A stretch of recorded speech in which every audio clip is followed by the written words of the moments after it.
Halo semuanya, perkenalkan nama aku Nikita Frinjung. Aku kelas 11 Sosial 1 dan aku akan menjelaskan bagaimana pelayaran samudera yang dilakukan oleh bangsa Eropa. Pertama-tama kita masuk ke alasannya. Yang pertama adalah jatuhnya Konstantinopel ke tangan Turki Utsmani pada tahun 1453 yang menyebabkan putusnya jalur perdagangan Eropa dan juga Asia. Hal ini membuat bangsa Eropa mencari jalan alternatif dan juga rempah-rempah langsung ke daerah asalnya, yaitu Kepulauan Nusantara atau Indonesia. Alasan kedua yaitu bangsa Eropa memiliki semangat untuk mencari kekayaan atau goal, mencari kejayaan atau glory, dan juga menyebarkan agama atau gospel. Mereka ingin menemukan tempat lain yang kaya akan sumber daya alam dan potensi ekonominya. Dan juga mereka ingin membeli rempah-rempah dengan harga yang lebih terjangkau untuk dijual kembali karena rempah-rempah sangat mahal dulu. Selain itu, mereka juga ingin membangun kekuasaan dan juga menyebarkan agama. Penjelajahan yang pertama kali dilakukan oleh bangsa Portugis dimulai oleh Pangeran Dom Henrique atau yang lebih kita kenal sebagai Henry Sang Navigator.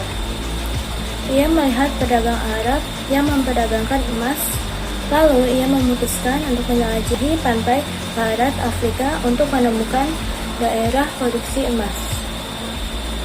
Singkatnya, kesuksesan Portugis membuat Spanyol membiayai ekspedisi Christopher Columbus. Portugis dan Spanyol pun membuat kesepakatan Tordesillas untuk menghindari konflik.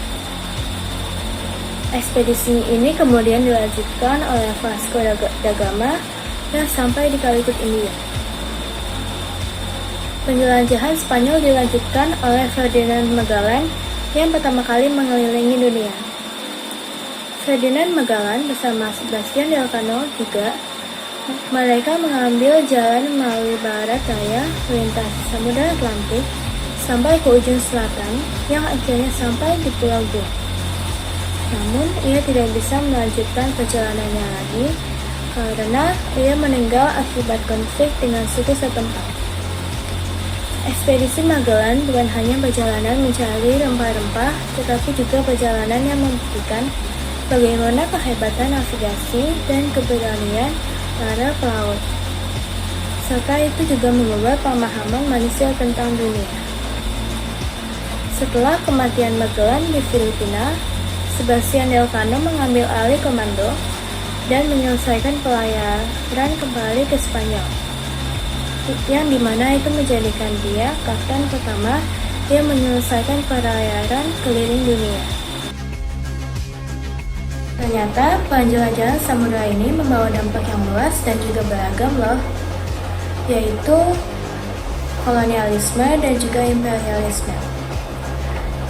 Ada juga perubahan struktur sosial dan juga politik, penyebaran agama, pembuktian kebenaran ilmu pengetahuan, dan juga pertukaran budaya. Kolonialisme adalah penguasaan suatu wilayah oleh negara lain dengan mengendalikan pemerintahan dan mengeksploitasi sumber daya alam wilayah tersebut. Sedangkan imperialisme adalah kebijakan untuk memperluas kekuasaan dan pengaruh suatu negara atas negara lain, baik melalui kekuasaan militer, ekonomi, ataupun budaya.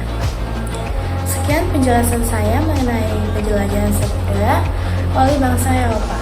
Maaf jika ada kesalahan kata atau yang lainnya. Semoga ini bisa bermanfaat. Terima kasih.